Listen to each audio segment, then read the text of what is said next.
Muy buenos días, sean todos y todas bienvenidos y bienvenidas a este su espacio Periodismo y Sociedad. Primero damos las gracias a Dios porque nos permite un día más aquí en este conversatorio que diario entablamos para unar esfuerzos, unificar las energías positivas para la construcción de un país mejor, pero para todos. Hoy estamos lunes 18 de agosto. Es el Día Nacional del Médico. Tenemos que darle la felicitación a los médicos. De verdad que después de Dios hacen un trabajo extraordinario para salvar la vida de las personas. Es el profesional más necesario, o muy necesario, en la vida de los pueblos. Así que felicidades a todos los médicos, principalmente a nuestro médico de aquí, al doctor Alfredo Polanco, que va a estar con nosotros hoy en su acostumbrada alocución. Así que un abrazo y nuestras felicitaciones altas para el doctor Alfredo Polanco. Quiero felicitar también a mi hija, a mi médico, la doctora Andri Patricia Matos, que aunque no está ejerciendo aquí, es para mí un extraordinario ser humano. Es mi consultora de almohada. Así que felicidades para todos los médicos en esas dos grandes personas ahí. Humberto, vamos a una pausa para venir con el desarrollo de un tema antes de entrar con el doctor. Vamos a una pausa. Bien, regresamos con ustedes. Recuerden que estamos hoy celebrando el Día del Médico y que extendemos nuestras felicitaciones a todos los médicos del país y del mundo, especialmente al doctor Alfredo Polanco, que está siempre con nosotros y que, bueno, es un médico itinerante porque trabaja como en 10 sitios. Brinda servicio extraordinario en varios hospitales, como la mayoría de los médicos fajados por la salud de este país. Y a mi hija Andri Patricia, que aunque no está en el país, envío un abrazo de felicitaciones por el Día Nacional de Médicos. Precisamente los médicos tienen hoy un almuerzo, me han invitado, pero no creo que pueda ir. Gracias al equipo. Yo quiero comentar brevemente, antes que el doctor entre, bueno, los cambios que hizo el presidente ayer. Hizo cambios notables, comenzando para mí con un hombre que ha hecho una labor extraordinaria, que fue Samuel Pereira. Samuel realmente elevó ese banco de reservas a la cumbre, a la cúspide, una labor encomiable, apoyando todos los sectores y dándole fortaleza financiera e institucional al banco. Proyectó el banco hasta el exterior y hoy tiene en reservas mayor confianza que la que tenía, mucho. Yo espero, y no tengo dudas por qué pueda hacer lo contrario, que Aguilera, que es quien lo va a sustituir, tenga mejor desempeño, que Dios le guíe y que el Banco de Reserva siga con Aguilera en unas buenas manos. Yo pienso que hacer un mejor trabajo que el que hizo Samuel será una tarea difícil. Samuel puede irse con la cabeza en alto, con la frente en alto, por la gran labor que hizo con su equipo, porque fue un equipo, sobre todo de comunicación y del proyecto de desarrollo. Y ahí yo quiero integrar a mi hermano Wilson Rodríguez y a Luis, que hicieron también un acompañamiento muy bueno. Otro cambio importante que es del presidente es el de la comunicación. cambió a 3 funcionarios. O no, cambió 2 y nombró otro. Homero fue sustituido por Félix Reina. Todo el mundo conoce a Félix Reina, es una estrella. Es un hombre afable, eficiente, capaz, humano, cercano a la gente, responsable. No se va a ensorbecer con el poder, no se va a emborrachar con el poder, ni va a negociar con el poder. Félix Reina es un hombre extremadamente honesto. Solamente concilia, solamente es un armador, acerca gente a la causa que desempeña. Así que yo creo que fue una buena decisión la del presidente con Félix Reina. Lamento mucho lo de Daniel García Archival, no sabía que Daniel estaba en rumbo de cambio. Daniel hizo una labor titánica con el presidente Luis Abinader, porque no es fácil caerle atrás en la dirección de prensa del presidente. Daniel tenía que estar delante de las actividades que realiza el presidente. No tenía espacio, no tenía seteo, creo que ni la familia lo disfrutaba. Así que también ese se puede ir con la frente en alto.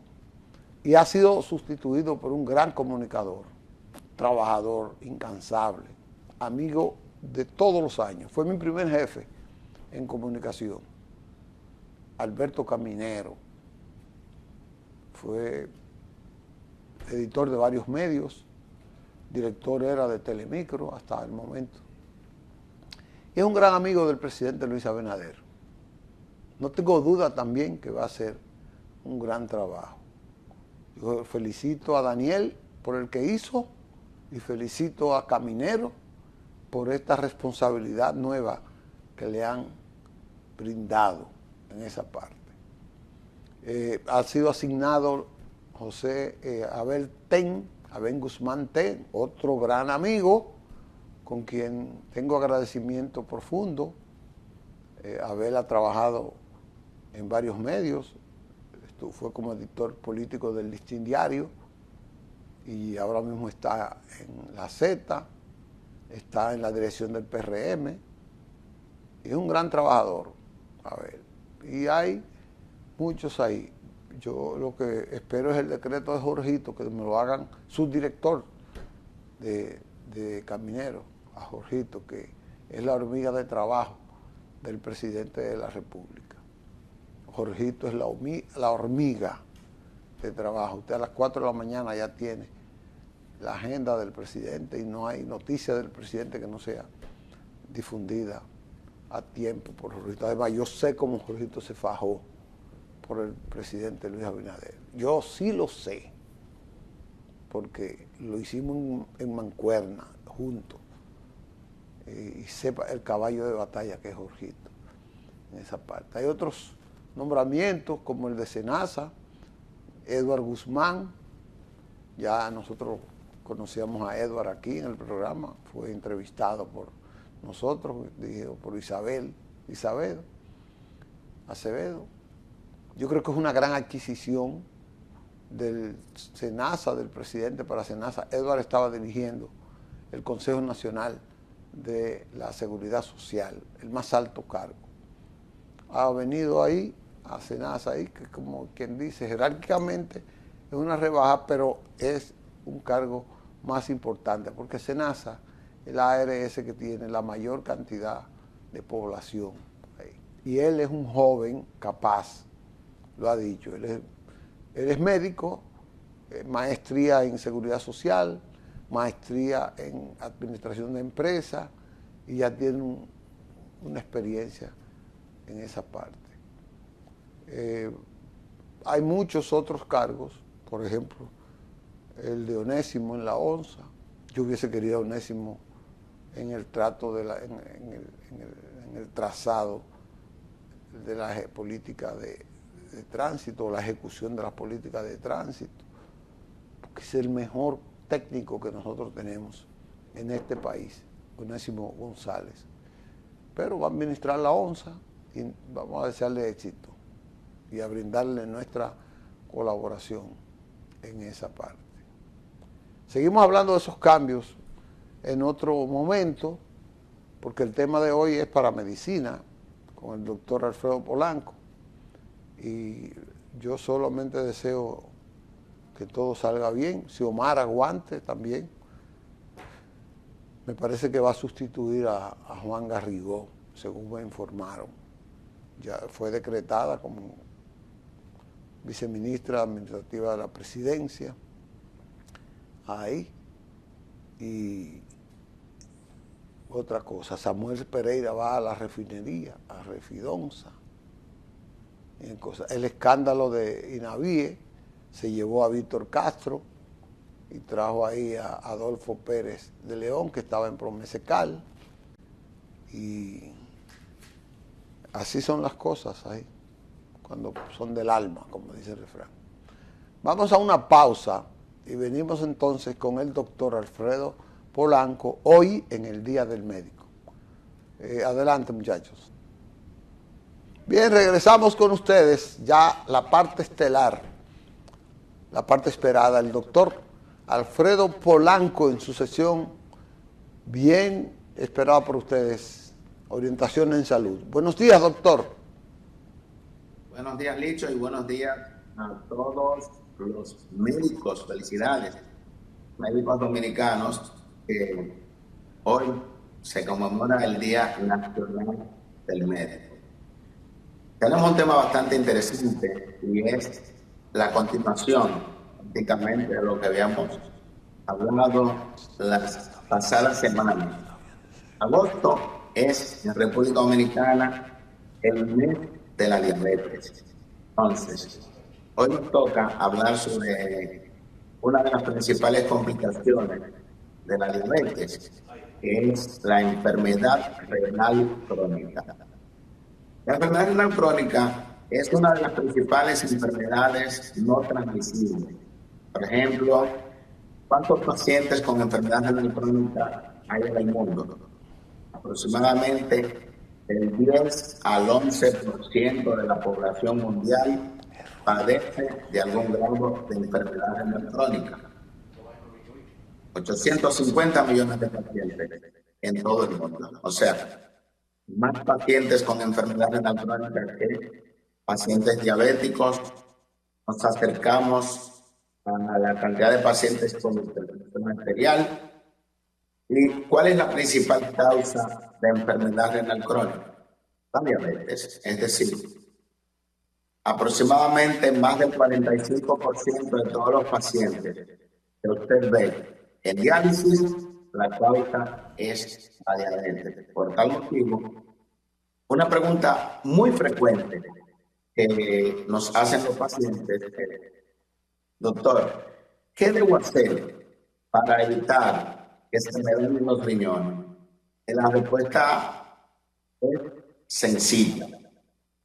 La mayoría de los pacientes son diabéticos, son hipertensos. Entonces, con el hecho de usted tener una tensión arterial bien controlada, una diabetes bien controlada, y aquí en este grupo de pacientes tenemos el 75% de todos los pacientes que están en diálisis, ya con esto disminuimos la gran población de pacientes que tenemos con insuficiencia renal crónica.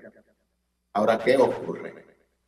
La enfermedad renal crónica es una enfermedad silenciosa, al igual que lo que es diabetes, al igual que la hipertensión arterial. Por ejemplo, un paciente puede ser hipertenso y está sin tratamiento, por ejemplo, por 5 años, 10 años, y en ese periodo de tiempo el paciente va presentando daño importante a nivel de el corazón, a nivel de los riñones, a nivel de diferentes órganos. Igualmente, eso ocurre con el paciente diabético.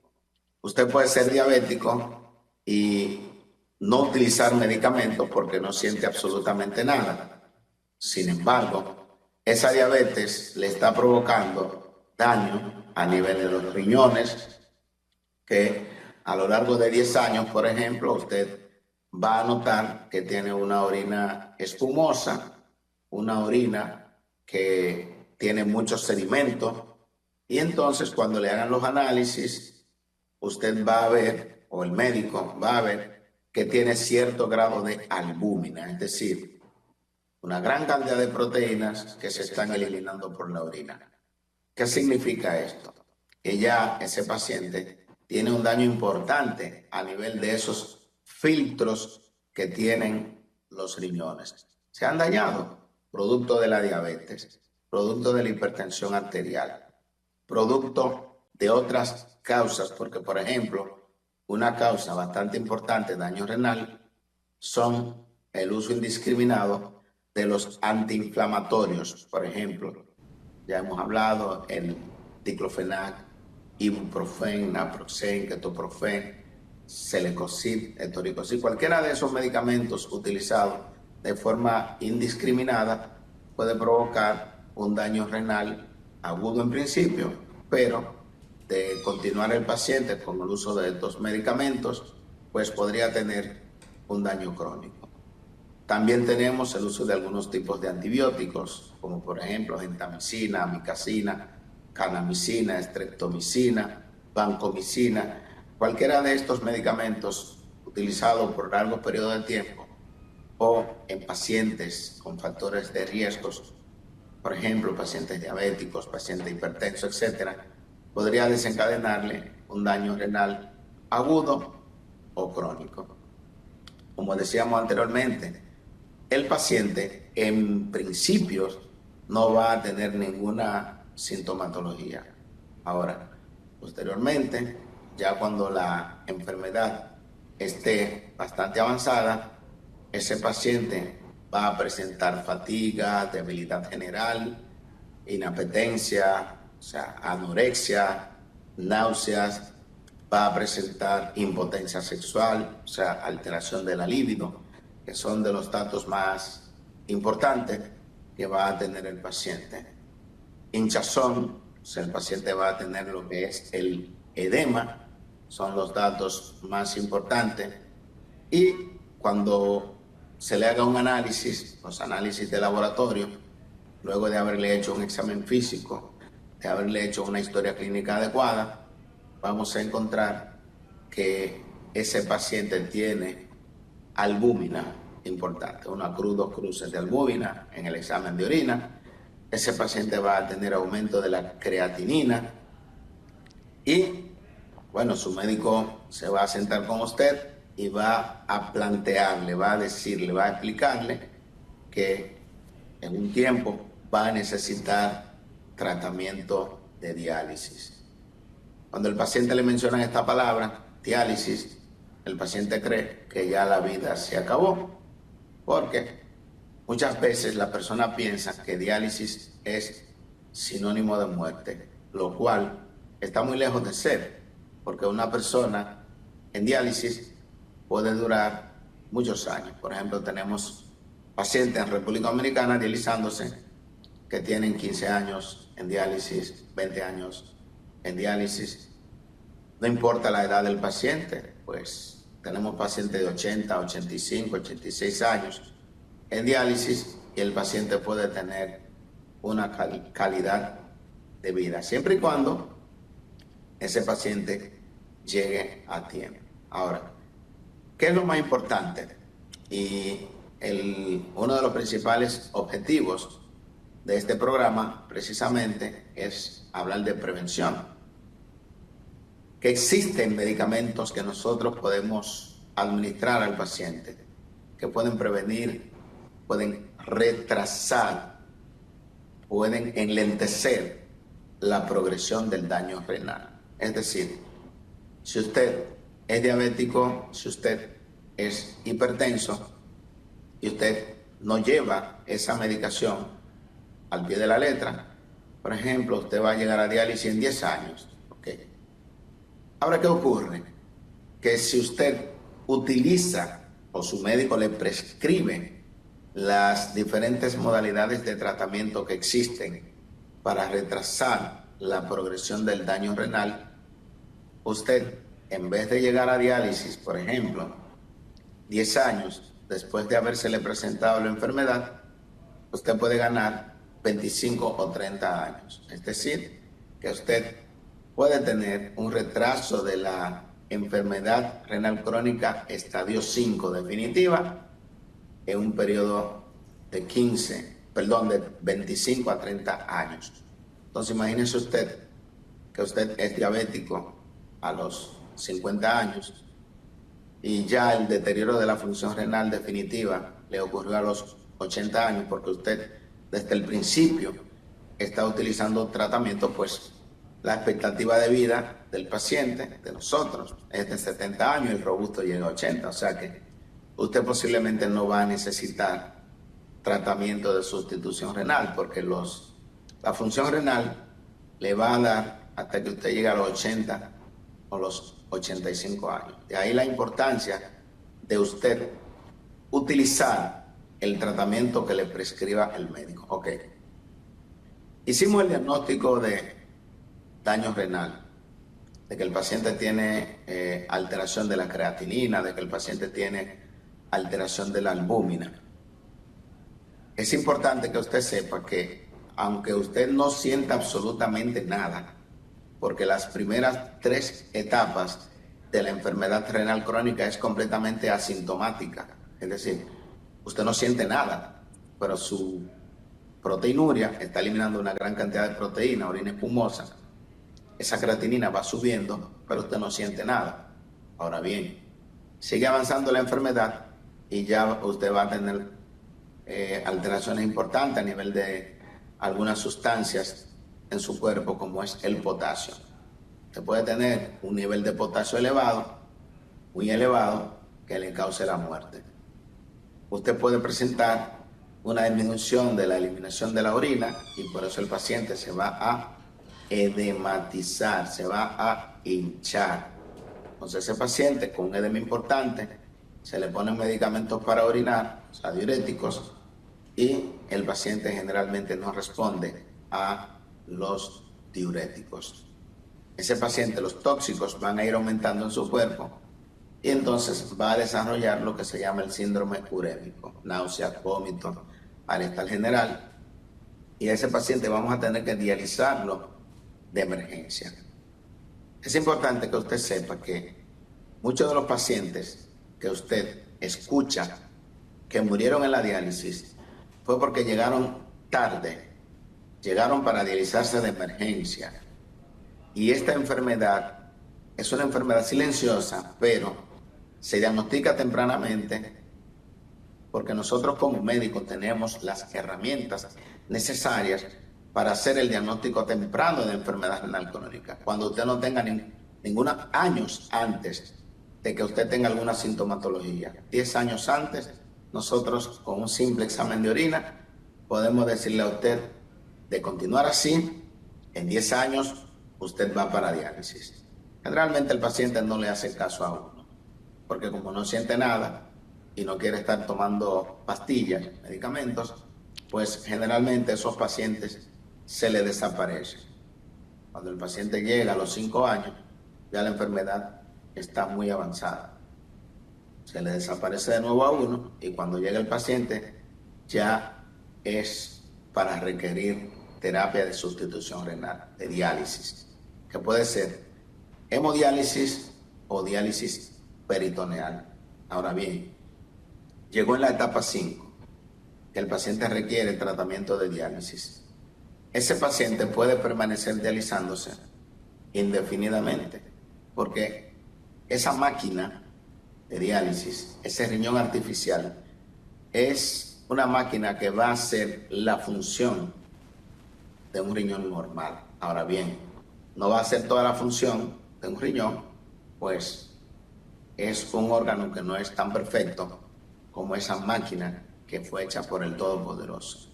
Por eso, usted va a ver que el paciente pues va a tener algunas deficiencias de hormonas que produce el riñón. Usted va a ver que el paciente va a tener que estar administrándole eritropoyetina, para evitar la anemia.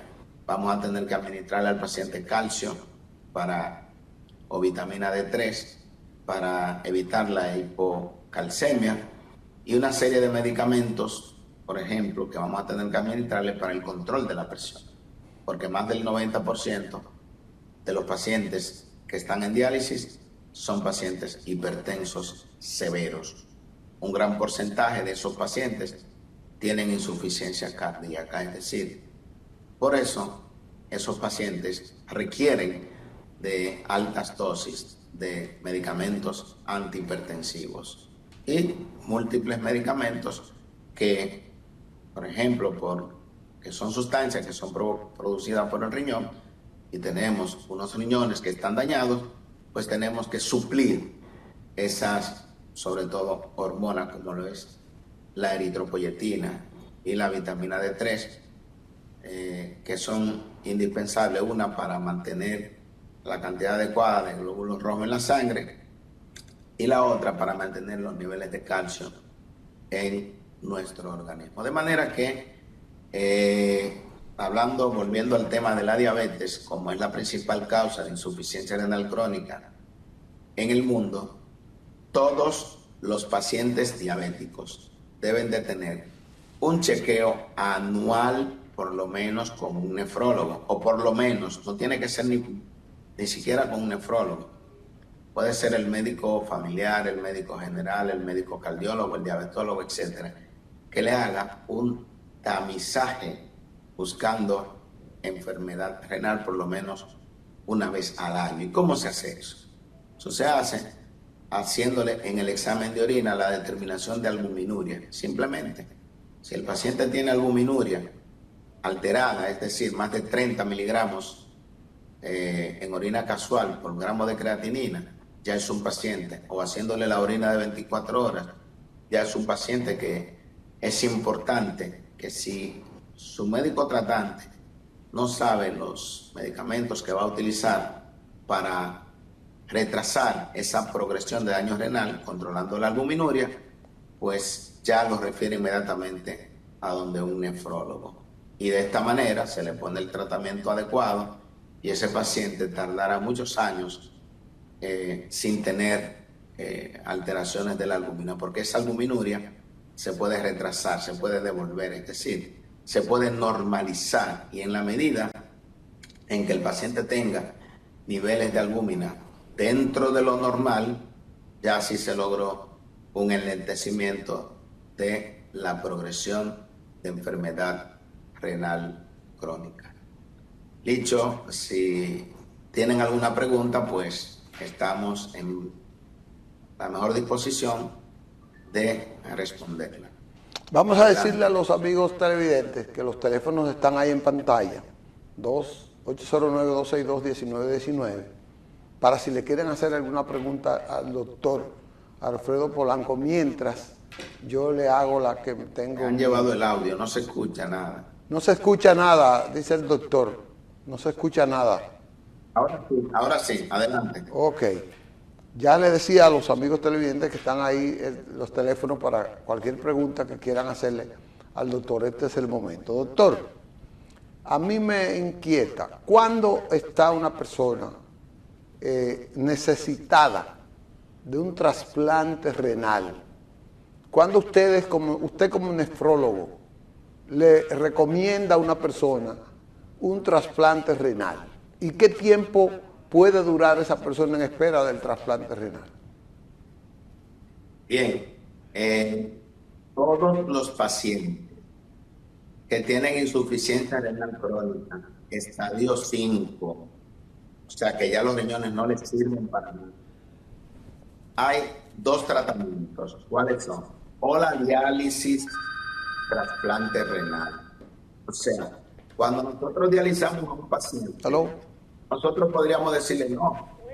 Buenos vamos días. a trasplantarte. Buenos días, le hablo. Ahora, ¿qué ocurre? Sí. Entonces, mi azúcar. Pero, espérese, doctor, termine la respuesta. Deme un chancecito, no se me vaya del teléfono, señora. No hay problema. Está bien, está bien. Ok, entonces, este paciente lo podríamos trasplantar o dializar. cualquiera de las dos. Ahora, ¿qué ocurre? En República Dominicana no hay donación. Por eso es que la mayoría de los pacientes que requieren tratamiento de reemplazo renal van a la diálisis. En España ocurre todo lo contrario. La mayoría de los pacientes que deberían de estar en diálisis en España están trasplantados. ¿Por qué? Porque la ley, hay una ley que exige, que obliga a la donación de todos los cadáveres.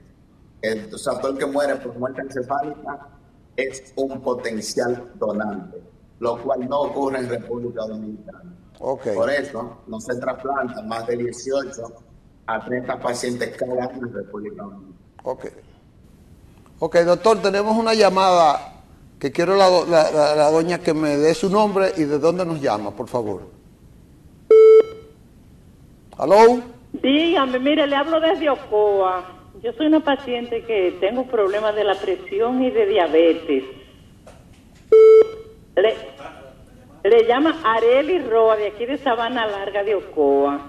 Entonces, yo, el azúcar mía ahora, por motivo de que me he exagerado comiéndome mis manguitos entre veces, me ha subido demasiado y me han mandado a darme, y me han querido poner insulina, pero yo no acepto eso, no. A ver, ¿qué me diría el doctor? Gracias. Doctor, ¿usted escuchó la pregunta? Sí, perfecto. Mire una cosa.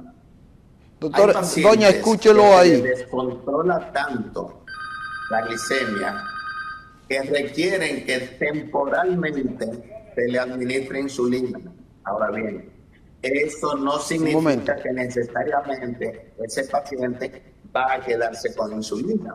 O sea, su médico le puso insulina más las pastillas. Lo va a reevaluar en 3 semanas, en 1 mes, 2 meses o 3 meses. Si usted está controlando y le ha bajado la hemoglobina glicosilada, lo más probable es que su médico ya le retire la insulina.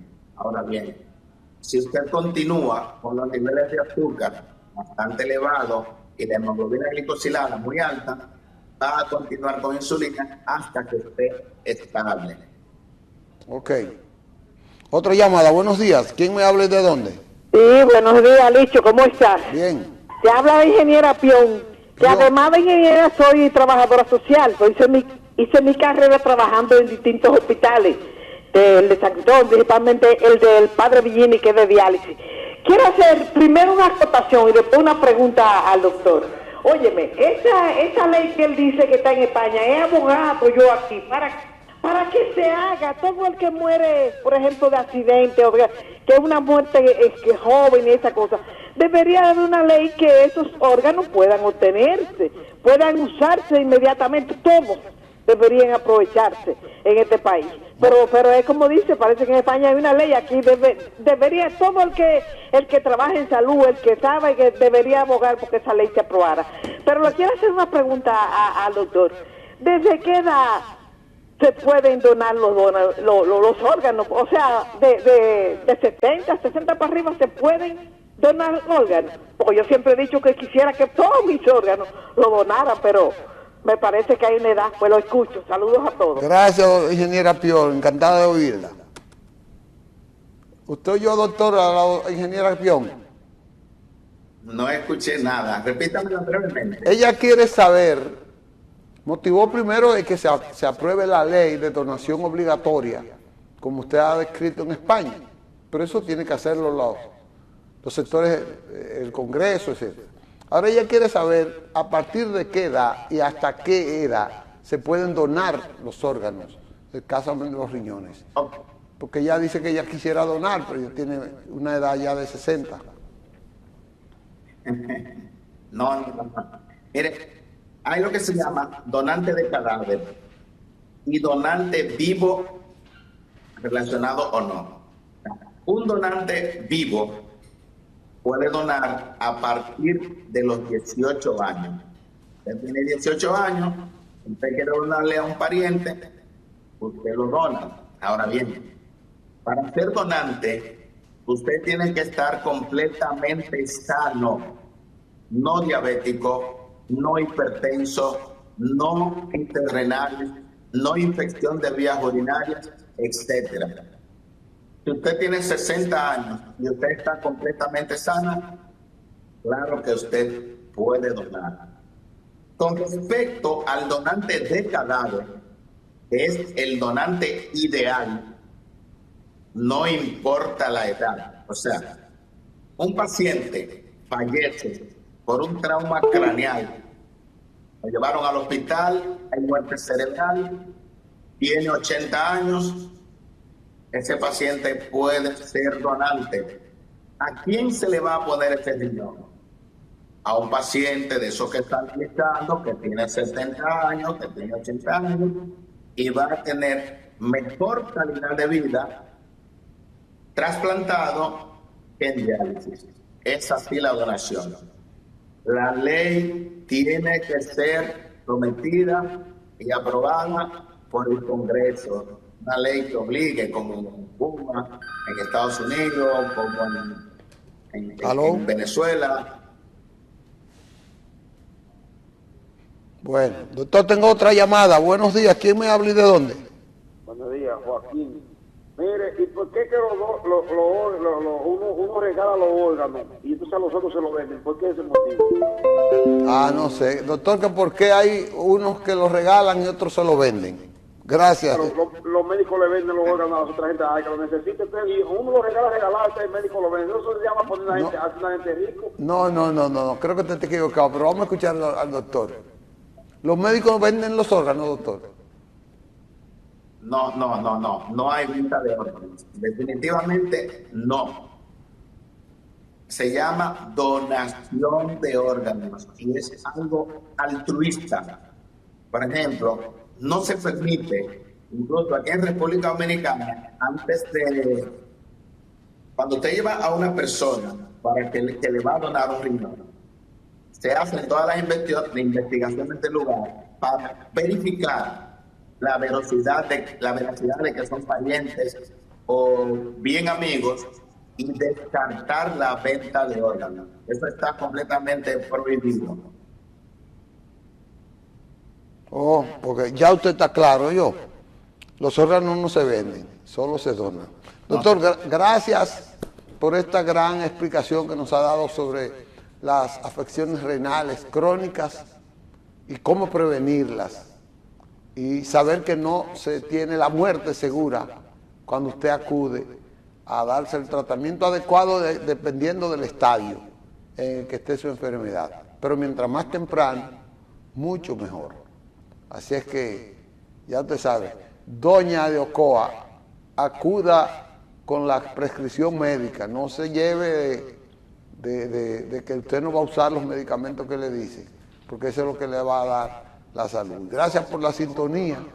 O no coma tanto mango, esos mangos. Gracias, doctor, por la intervención de hoy. De verdad que ha sido muy buena. Nos vemos la próxima semana. Y nuevamente felicidades al doctor. Bueno, señores, ya con esta intervención del doctor Alfredo Polanco, pues hemos llevado a la cabo. Ya, el doctor se nos fue. ¿Quién nos llama y de dónde? Pero ¿y por qué las pintas de sangre cuentan tan caras? ¿Y la sangre la dan? Bueno, eso vamos a traer a la persona que tiene que ver con... Mire, los otros días... pero... Los otros días fue un tipo a sacarse sangre para darla y le estaban cobrando 6,000 pesos para sacársela. No, espérese. Eso tiene un motivo, una explicación. Eso tiene un motivo. Si usted ve el programa permanente, nosotros le prometemos que vamos a traer... Todo es un negocio, amigo, aquí todo es un negocio. No, eso no es un negocio, señor. Yo solo digo que no es un negocio. Lo de el precio de la sangre en las instituciones públicas, porque hay bancos de sangre que son privados, entonces se la venden. Pero hay las instituciones como la Cruz Roja, como el Banco de Sangre, que son del Estado, no la venden, no le cobran por eso. Hay un procedimiento de preservación, identificación, la calidad de la sangre, si usted está enfermo, si usted no está afectado porque esa sangre tiene que ser pura. Entonces, determinar la pureza de esa sangre cuesta porque se usan unos equipos y unos ingredientes que cuesta. Entonces, eso son apenas 3, 4 mil pesos que le cobran. Pero eso cuesta ese dinero. Entonces, no es que se la venden. Bueno, gracias. Nos veremos mañana con otro programa interesante. Que Dios les bendiga y sigamos confiando en Él. Adelante.